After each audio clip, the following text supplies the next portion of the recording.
se desató el pleito en la comisión permanente. Y es que hoy Gibran Ramírez volvió a exhibir la obsesión que tiene contra Gerardo Fernández Noroña. Sesión tras sesión no pierde la oportunidad para atacarlo, provocarlo y lanzarle golpes políticos. Lo que empezó como diferencias ideológicas ya parece una persecución personal llena de coraje, envidia y resentimiento. Y es que Gibran Ramírez llegó decidido a golpear a Noroña frente a todos, intentando desacreditarlo y convertirlo en el blanco de sus ataques. Pero calculó mal porque Gerardo Fernández Noroña no se quedó callado ni un solo segundo. Con unas cuantas palabras terminó dejándolo completamente exhibido ante el pleno. Y lo que Gibran pensó que sería otro ataque más contra Noroña acabó convirtiéndose en un tremendo revés para él mismo. Vamos a ver cómo se dio este agarrón que encendió la comisión permanente. El ingeniero Cuauhtémoc Cárdenas Solórzano, con Porfirio Muñoz Ledo, con Ifigenia Martínez, rompieron con el PRI porque no aceptaron la elección democrática de su candidatura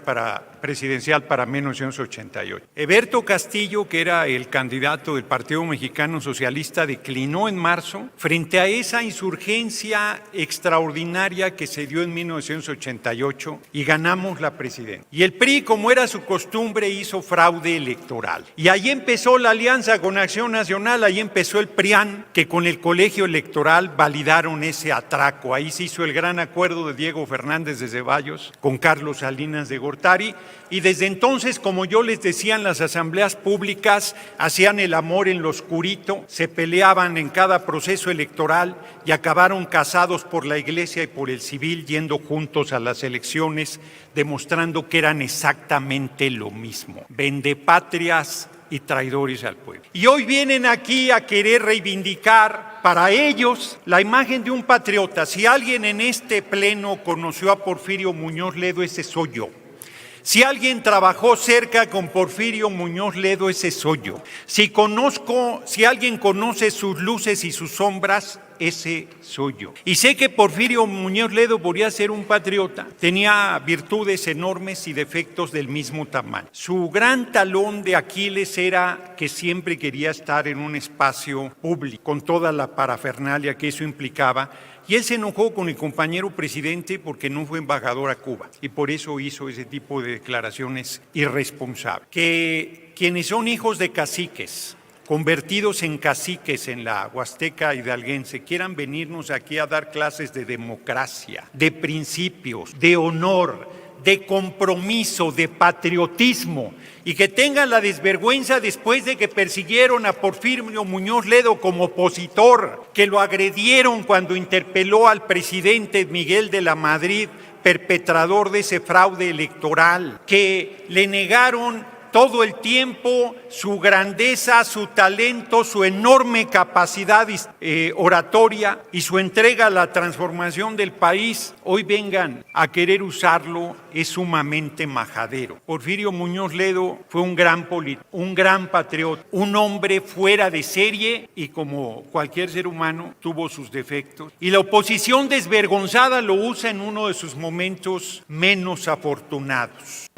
Yo termino diciendo que cuando vengan a hablar del compañero presidente López Obrador, saquen el pecho y entiendan que están hablando de un gigante, de un hombre que sirvió a la patria con honor, con enorme amor al pueblo, con patriotismo, y vienen aquí algunos personajillos que brincan de un partido a otro a querer darnos clases de congruencia. Larga vida al compañero presidente López Obrador, larga vida a la compañera presidenta Claudia Sheinbaum Pardo, larga vida a nuestro pueblo y larga vida al patriota que fue Porfirio Muñoz Ledo y no al acomodaticio que acaban de presentar en un video. Muchas gracias. Tenemos como primer turno al diputado Gibran Ramírez Reyes, del Grupo Parlamentario de Movimiento Ciudadano.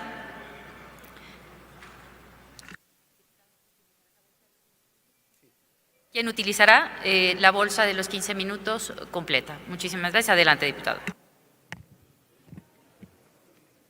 Gracias, presidenta.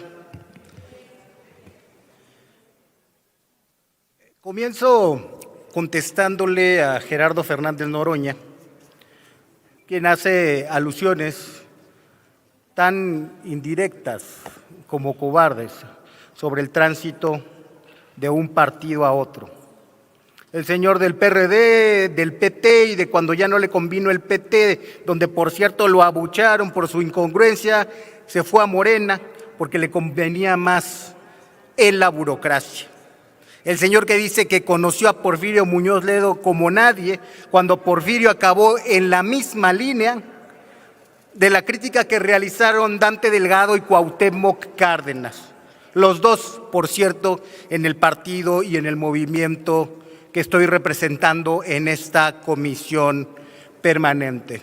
Un personajillo, sí, personajillo que ha acumulado cargos legislativos sin acumular legado legislativo. Díganme ustedes cuál es la ley Noroña, ¿no? Un personajillo de grandes gritos, de gran ego y de nulo legado, nula trascendencia.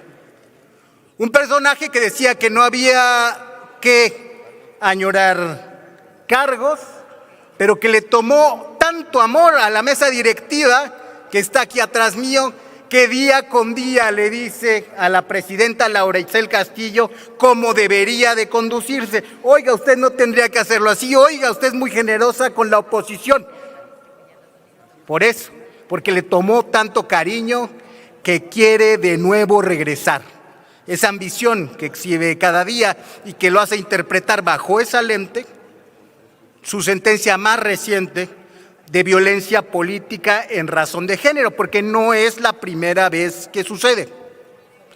Un personajillo que se ha vendido como culto sin haber escrito a la fecha algo que valga la pena, sin haber legado. Permítame un momento del orador. Senador Fernández Noroña, ¿con qué objeto? Solo pedir la palabra por alusión.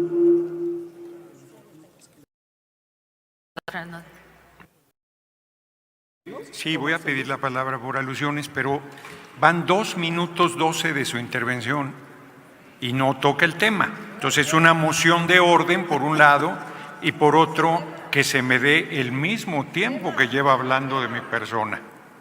Senador Noroña, para alusiones vamos a otorgar hasta 1 minuto como lo marca el reglamento y en el caso del orador le pedimos por favor que se ciña el tema lo más posible. Muchísimas gracias. Continúe el orador. Tiene todo que ver con el tema, porque esa manera de ver la política es la que nos metió en la crisis actual con los Estados Unidos y con el tratado. Porque el creer que el fin justifica los medios, aunque los medios sean la política mafiosa, y solidarizarse con Rubén Rocha o con Enrique Insunza es lo que nos tiene aquí, en la crisis del tratado y en la revisión de cada año y en las consecuencias que trae eso para la gente. Ese tipo de política es el que nos trae aquí. Decía yo, el de quien se promociona como culto una y otra vez y no ha legado una sola idea que valga la pena, un ensayo que le dé a alguien gusto leer, un debate memorable como los del gran Porfirio Muñoz Ledo, un intercambio inteligente con la oposición en el que pueda hacer algo más que gritar y decir consignas. Eso no se le conoce pese a tantos años ocupando cargos de poder.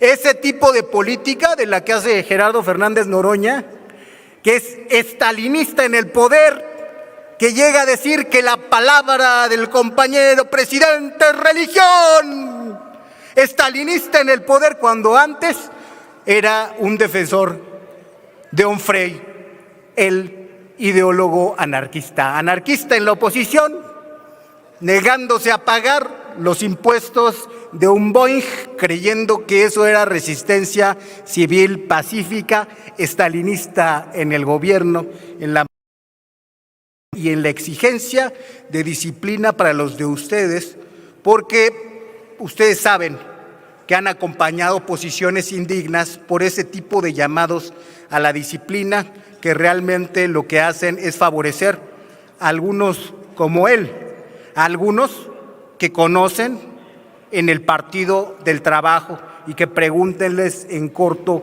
qué clase de política Diputado, hacen. permítame un momento, le pido por favor Eso que se ciña es, al tema. le duele Estamos mucho hablando porque usted depende de su impunidad, de que nadie lo señale, de que nadie lo confronte. Diputado, por eso no estamos hablando de las personas Estamos aquí presentes, hablando- sino de un tema en estamos- específico. Le pido por favor estamos ceñirse hablando- al tema. Continúe usted con su yo intervención. estoy contestando a la cobardía, que es el estilo político que nos tiene en la crisis con los Estados Unidos. Una crisis, por cierto, que empieza a reflejarse en varias cosas, como en el anuncio del traslado. No aguanta nada, Noroña, ahí le dejamos porque es muy delicadito. En el traslado de la producción de Toyota a Texas, aunque sea paulatino, y aunque tenemos que reconocer, y así yo lo reconozco, que hay un récord de las exportaciones a los Estados Unidos, tenemos que ser vigilantes del tipo de exportaciones que serán, porque tenemos que privilegiar que se añada valor en México y que no seamos nada más un país que genere componentes poco procesados y que por lo tanto se quede sin ganancias y sin ser parte de la riqueza que genera este gran flujo comercial. Reconocemos el Movimiento Ciudadano que el equipo encabezado por Marcelo Ebrard hace su mayor esfuerzo para defender los intereses de México. Pero no es cosa menor la incertidumbre que proviene no solamente de diferencias comerciales, sino, como he dicho, de un cierto tipo de política. Las complicaciones de nuestra relación bilateral con nuestro principal socio, la situación política del Estado de Sinaloa ligada a estas complicaciones y la política mafiosa le duelen muchísimo al país, que son todo lo mismo, un entramado que ha afectado al comercio y en general al sistema social y a la sociedad de nuestro país. Se pensó que todos estos dolores, Temec, Sinaloa, política mafiosa, se iba a olvidar, que como en el Mundial había quedado un poco de lado, iba a quedar totalmente olvidado, pero el pueblo de México, los medios de comunicación, los periodistas combativos como Luis Chaparro, siguen presentes porque aquí tenemos memoria. Ha quedado ya claro lo que se sostuvo y lo que probó ahora Chaparro. Hubo una conspiración internacional para asesinar a Héctor Melesio Cuen Ojeda y secuestrar al Mayo Zambada, de forma tal que en Sinaloa un grupo criminal tuviera todo el mercado y otro grupo político criminal encabezado por Enrique Insunza, vergüenza de este Congreso, y Rubén Rocha Moya se quedara con todo el poder. Por eso se afectó nuestra relación con los Estados Unidos, como advertí en un punto de acuerdo desde hace 2 años, que eso sucedería. Lo que decidió la presidenta ante estas revelaciones fue culpar al exembajador Ken Salazar, y de esas líneas no se salió. Ante cuestionamientos legítimos sobre uno de los episodios más graves en materia de soberanía y seguridad nacional, la presidenta decidió convertir su conferencia matutina en un monólogo sobre un tema. Ken Salazar es un mentiroso. Todo el tiempo, toda la conferencia hizo como si no hubiera existido el asesinato de Cuen, ni el montaje de Insunza, vergüenza de este Congreso, y Rubén Rocha Moya, para encubrir la conspiración que derivó en la entrega de Zambada, de la que tanto hablaron en estos días. Ayer vimos una conferencia presidencial que, ante las pruebas publicadas por un periodista mexicano y publicitadas por el gobierno de los Estados Unidos, dejó ver más evasivas que respuestas.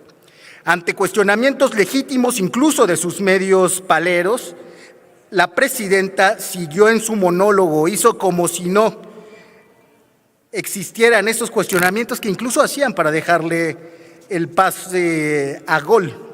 López Obrador no se atrevió a tanto. En su tiempo, López Obrador dijo que hubo un secuestro.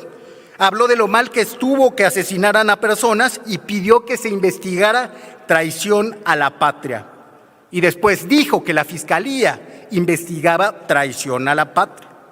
Si hubo traición a la patria, es que en este crimen, en esta conspiración, hubo mexicanos facilitando lo que hoy se considera una injerencia de los Estados Unidos. Y no hace falta ser muy brillante que los facilitadores fueron los que después utilizaron la Fiscalía del Estado de Sinaloa para encubrir a los asesinos materiales de Héctor Melesio Cuen. Es decir, Enrique Insunza, vergüenza de este Congreso, Rubén Rocha Moya y el sistema político criminal de ese Estado. Son ellos los traidores a la patria. Frente a preguntas claras y concretas, al menos 15 veces la presidenta dijo que el exembajador mintió. Se cuidó de pegarle al gobierno de Trump en su conjunto.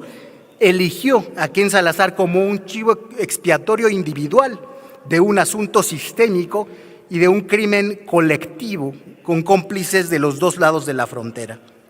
Lo que el país esperaba no era un juicio político contra un exdiplomático, sino explicaciones del gobierno de México. ¿Qué dijo del asesinato de Cuen? Nada. ¿Qué dijo de la responsabilidad de Enrique Insunza? Vergüenza de este Congreso, compañero de ustedes, y de Rubén Rocha Moya. Nada. Nada de su traición a la patria. Se le preguntó por qué, si la Fiscalía General de la República abrió una investigación desde el 25 de julio de 2024, apenas ahora solicitaba información adicional. La respuesta fue que por la nota periodística, es decir, está reaccionando a eso más que al deterioro de la relación con los Estados Unidos. ¿Pero qué dijo del asesinato de Cuen?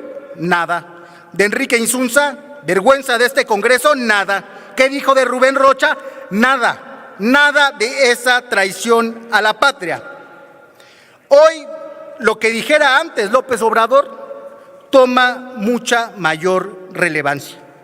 Lo que dijera antes López Obrador ha quedado fuera del discurso de Claudia Sheinbaum porque se ha dejado de lado el juicio moral, el mínimo juicio moral que pudo tener entonces, porque se sostiene en ese entramado mafioso. No puede traicionar a sus aliados porque sus aliados, sabe, y la han amenazado así pública y privadamente, la traicionarían a ella. Le preguntaron a la presidenta cómo una aeronave con matrícula clonada, sin identificador, pudo ingresar, despegar y trasladar personas a los Estados Unidos sin que nadie la detectara. La respuesta fue la misma. No sabe ella. Eso lo tiene que responder la Fiscalía. ¿Qué dijo del asesinato de Cuen? Nada. Habían dicho que informaran y que iban a traer información, no la han traído. ¿Qué dijo de la responsabilidad que se le pide a Enrique Insunza, vergüenza de este Congreso, compañero de ustedes, y Rubén Rocha Moya? Nada. Nada de su traición a la patria. Le preguntaron si el caso evidencia una actuación irregular de agencias estadounidenses en territorio mexicano. Y en lugar de explicar qué ocurrió en México o qué controles fallaron, insistió nuevamente en que Ken Salazar mintió. Todo es Ken Salazar. Nada es la falta de control territorial en México, nada es la política mafiosa, nada es el asesinato de Cuen, de Enrique Insunza, vergüenza de este Congreso y compañero de ustedes y Rubén Rocha Moya, nada, nada de su traición a la patria.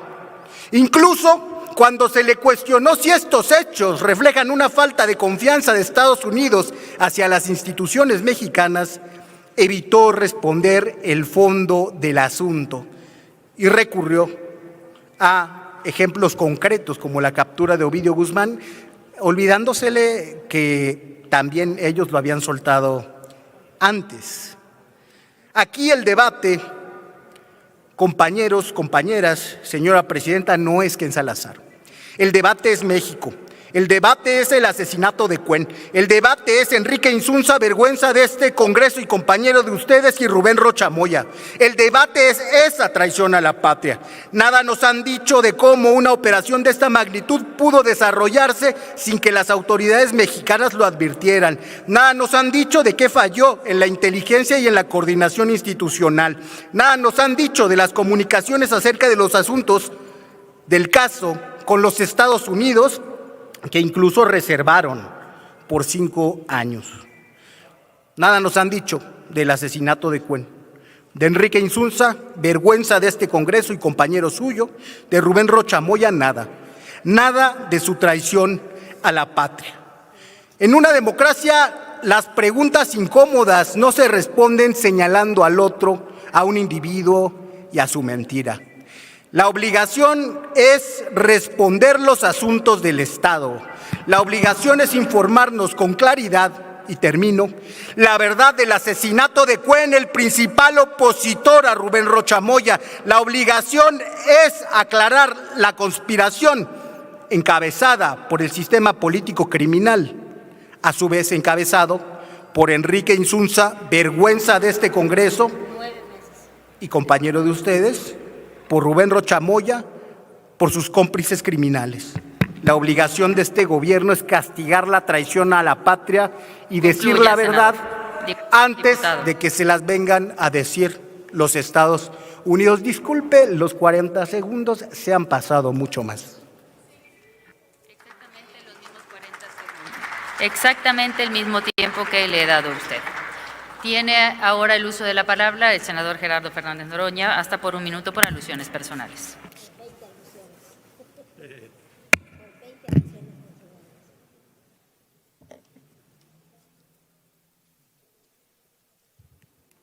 Decía el comandante invencible Hugo Chávez Frías, águila no caza moscas, y mucho menos moscas que se alimentan de la putrefacción del basurero de la historia.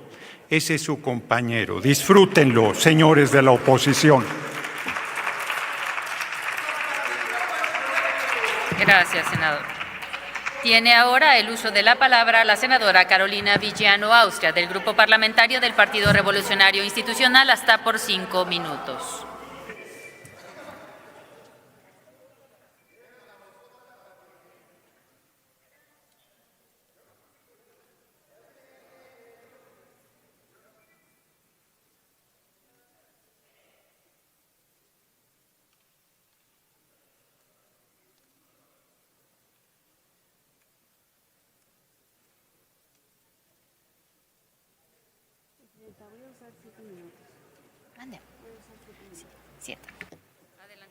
Adelante, senadora. Usará un poco más de tiempo, debidamente dicho a esta mesa directiva. Por lo tanto, tiene el uso de la palabra, senadora. Gracias, presidenta. Pues los senadores violentadores, y todavía los aplauden, es increíble. Pero bueno, hoy estamos hablando de un tema muy relevante para el Estado mexicano. Y sobre todo, tal vez una de esas cortinas de humo que el oficialismo son expertos cuando no quieren que hablemos de los homicidios, de las desapariciones, de la falta de crecimiento económico, de que no pudieron negociar el TEMEC. Ese es el problema por el que hoy buscan, después de 2 años, preguntarse qué pasó con el Mayo. Y nosotros preguntamos, ¿dónde está Rocha Moya? La mañanera de ayer fue para defender al Mayo y a Moya sobre cualquier interés de nuestro país. Ese es el problema del oficialismo, que siempre antepone sus intereses partidistas o de retener el poder antes que los intereses de México. No somos iguales. Nosotros tenemos visión de Estado, visión de gobierno, responsabilidad. Asumimos nuestras decisiones con sus consecuencias, siempre pensando en México, no pensando en el partido. ¿Qué pasa con este asunto? Realmente lo que nosotros debemos preguntarnos es ¿cómo pudo una aeronave entrar a nuestro país y salir en las narices del gobierno estatal y federal sin que se dieran cuenta. En un solo evento hubo un secuestro, un homicidio y la intervención de agencias extranjeras. Y el gobernador lo sabía. El gobernador lo sabía porque era una cita para arreglar sus diferencias con el exrector que ahí fue muerto. Esa es la realidad. Y hoy están preocupados de saber la violación de la soberanía si ocurrió con la intervención de un país extranjero. Eso pregúntenselo a Rocha Moya. Es el primer traidor a la patria, porque por sus narices pasó todo esto y no hizo nada. Y hoy dicen que lo van a investigar. Hay muchos delitos por los cuales pueden investigarlo. Primero, por narco político. Segundo, porque es un traidor a la patria. Tercero, porque no ha querido romper su pacto de impunidad que ha ensangrentado a ese hermoso estado de Sinaloa, donde hoy no solo han muerto adultos, sino niños, donde la economía está deprimida. ¿Y ustedes preocupados por defender a sus narcopolíticos? No confundan. Nosotros defendemos y históricamente hemos defendido la soberanía de este país, pero no vamos a defender a narcopolíticos. Cuando nuestros gobernadores le fallaron al pueblo de México, los llevamos a la cárcel. Ustedes, a los gobernadores cuestionados, los protegen o los hacen embajadores. Esa es la gran diferencia. No somos iguales, definitivamente.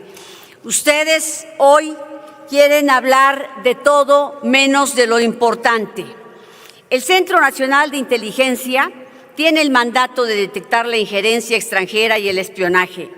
Una operación de una agencia foránea se ejecutó en suelo mexicano sin que la inteligencia civil advirtiera ni la reportara.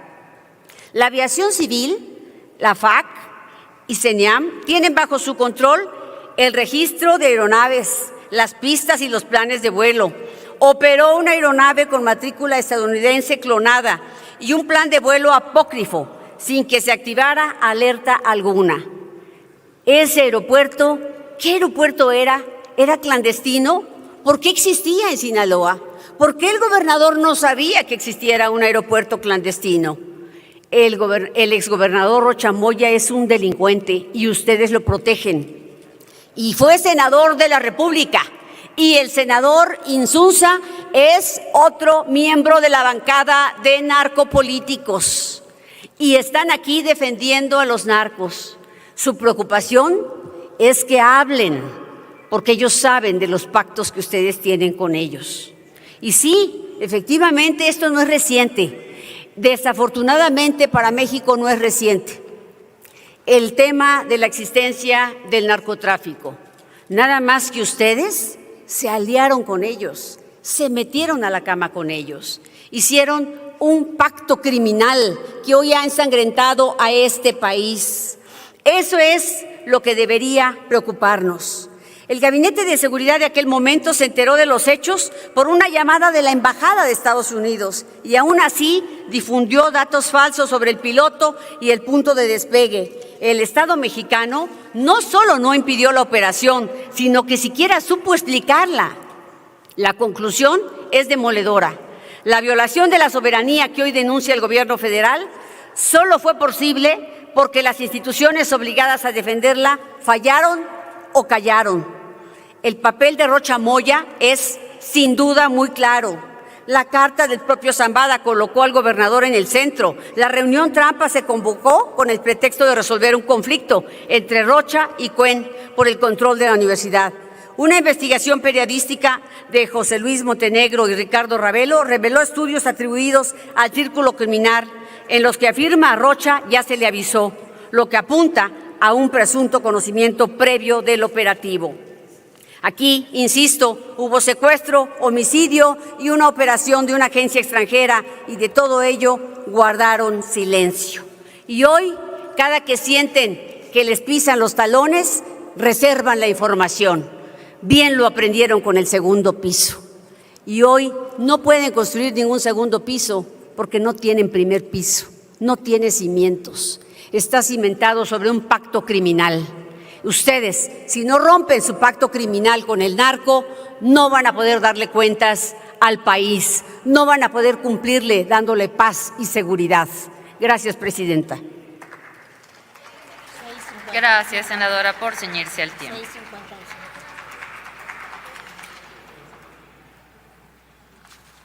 Compañeras y compañeros, les informo que se encuentra el señor Germán Corrogalo, líder nacional de los cañeros produciendo por México del estado de Veracruz, así como Andri Corro Rodríguez, también de Veracruz, y Nelson Garrulla Hernández, también de Veracruz.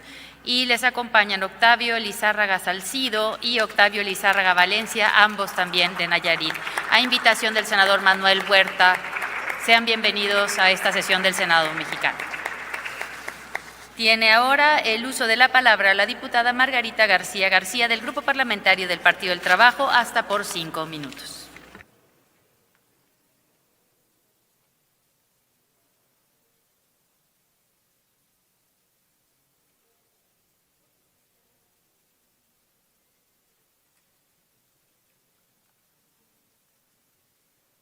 Con la venia, presidenta de la mesa directiva, adelante. Compañeras y compañeros, pueblo de México. Hoy escuchamos a gente que pareciera que tuviera calidad moral. Y en Oaxaca decimos que para tener la lengua larga hay que tener la cola corta. Pero lo dije desde la Cámara de Diputados. Los Moreira, ¿qué calidad moral pueden tener? Y quien vino aquí a querer hablar y decir, le quiero pedir que primero se vea por atrás su colísima hasta dónde está. Porque no quisiera llevarme tiempo en que pongan un video donde su propio cuñado dice las verdades entre familia. Y cuando hay ese tipo de problemas entre familia, decimos que no hay calidad moral y que deberían de guardarse sus discursos perversos para otro momento. Porque hoy quisiera preguntarles, ¿qué vivió Coahuila? Lo que vivíamos anteriormente en la época del PRI, donde compraban votos y hacían y deshacían. Y hoy en Coahuila vivimos un porfiriato donde encarcelan a quien levanta la voz, donde humillan a quien le dice sus verdades a este gobernador misógino, cínico. Piensa que está en el tiempo del porfiriato porque se robaron la elección. Así es que no vengan aquí a quererle engañar a México. Y si tienen pruebas, ya dejen de soñar con Insunza o llévenselo a su cama en un momento para que ya dejen de soñar con ellos. Si hay pruebas, preséntenlas, pero preséntenlas, ¿sale? Porque se ve que tienen insatisfacción, por eso tanto los sueñan y los mencionan. Ya dejen de soñar, nuestra presidenta de la República es mucha presidenta, lo que ustedes no han podido ser y nunca van a ser. Así es que vamos a hablar sobre los beneficios del TECMEC, que continúan vigentes y no se han anunciado aún modificaciones arancelarias. La decisión del 1 de julio debe entenderse como el inicio de una nueva etapa de revisión y modernización del marco comercial regional. Para las empresas, ello implica incorporar el seguimiento de la agenda TECMEC dentro de sus procesos de planeación, inversión y gestión de cadenas de suministro, particularmente en aquellos sectores con mayor integración norteamericana. Como bien lo mencionó la presidenta de la República hoy, le guste a quien le guste, hoy por la mañana dijo, la no extensión de este tratado es una decisión de Estados Unidos como una visión proteccionista. Recordemos que ellos se encuentran en actividades electorales en Estados Unidos en 2026 y sus resultados. El tratado se sigue manteniendo. El secretario de Economía, Marcelo Ebrard, hace mención que el tratado estará en revisión anualmente y lo que se discutirá será el mecanismo de revisión contemplado en el propio acuerdo y sigue exactamente en los términos actuales y que el próximo 20 de julio México recibirá a la delegación estadounidense para iniciar formalmente el proceso de revisión del acuerdo. Nuestras exportaciones hacia Estados Unidos tienen un lugar preferencial, ya que por el 80% de estos productos no pagan aranceles. Entre los productos que más exportamos con nuestro vecino son productores del sector automotriz, tecnología y manufactura avanzada, y a Canadá son automóviles y vehículos de motor. Durante este periodo de revisión se debe replantear la integración regional y fortalecer las capacidades internas del país. Consideramos recomendable que las empresas revisen anticipadamente sus cadenas de suministro, evalúen su exposición a cambio en reglas de origen y contenido, automaticen controles a través del uso de tecnología y mantengan una vigilancia cercana de los desarrollos regulatorios y comerciales que puedan surgir durante este proceso. Como Poder Legislativo debemos concentrarnos en realizar las modificaciones necesarias a nuestras leyes para las adecuaciones del TEC-MEC, como el fortalecimiento a la justicia laboral, regular el sector energético y ambiental, protección al consumidor en su privacidad y seguridad de los servicios que se ofrecen en línea, como hasta ahora lo hemos hecho de la mano de nuestra presidenta, la doctora Claudia Sheinbaum. En México tenemos una economía fuerte. Basta ver el tipo de cambio y la inversión total. Concluya, que aumentó diputada, 4% la tasa mensual y 5.1% la tasa anual. Además, que aún con las tarifas arancelarias seguimos exportando e importando más a Estados Unidos, lo que demuestran qué tan íntegras están nuestras economías, y esto es el reflejo de la fortaleza del TEC-MEC. ¡Que viva México! Es cuanto.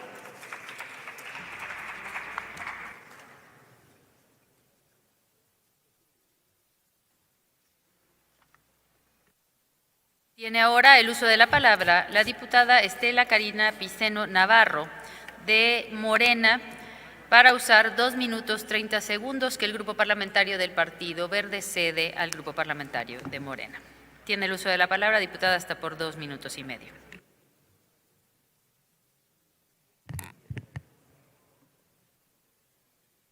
Muchas gracias, con su venia, presidenta.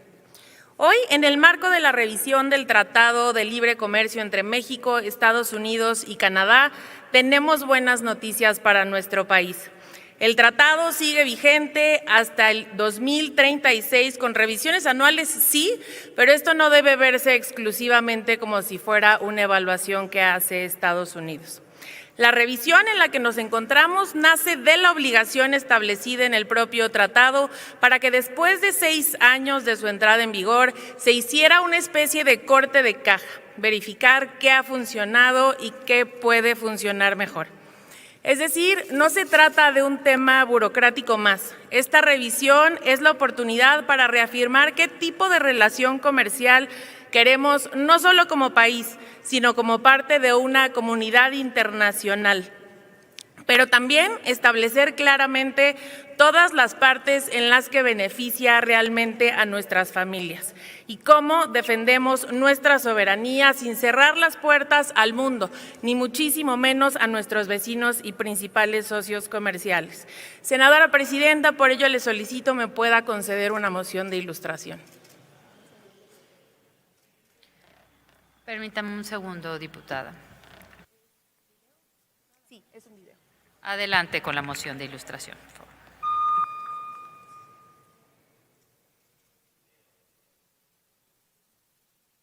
Mantiene. Número 1, muy importante.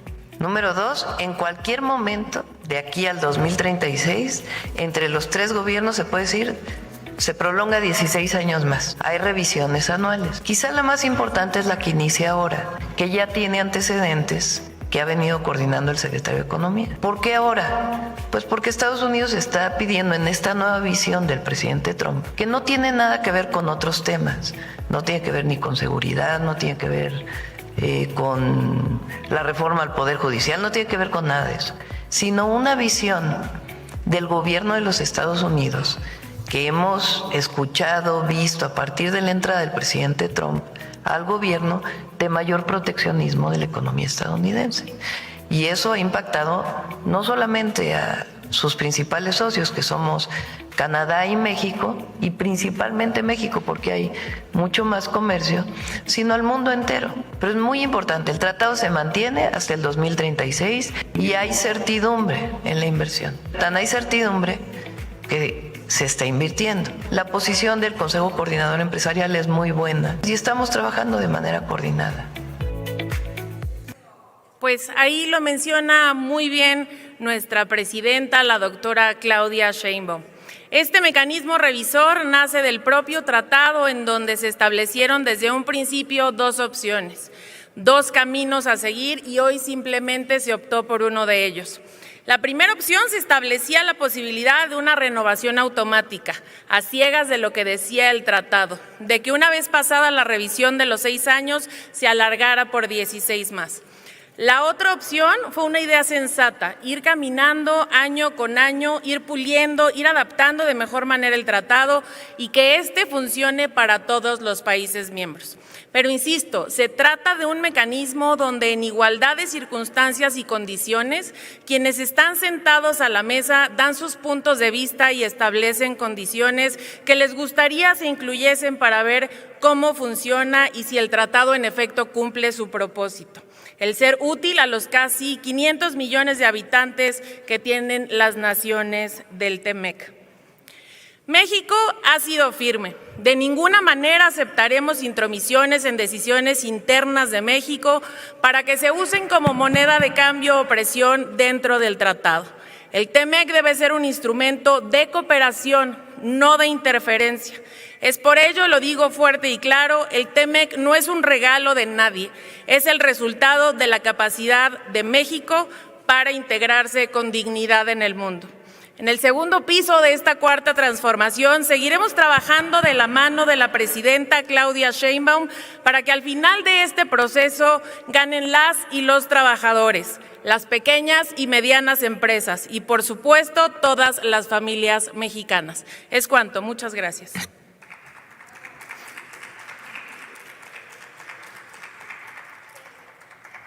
Y bueno, pues hasta aquí la noticia. ¿Ustedes qué opinan? Déjenme sus comentarios y abramos el debate. Y ya saben, si les gusta el video, déjenme su like y compartan con todos sus amigos para que también estén bien informados acerca de lo que pasa en nuestro país. Nos vemos en un próximo video. Hasta luego.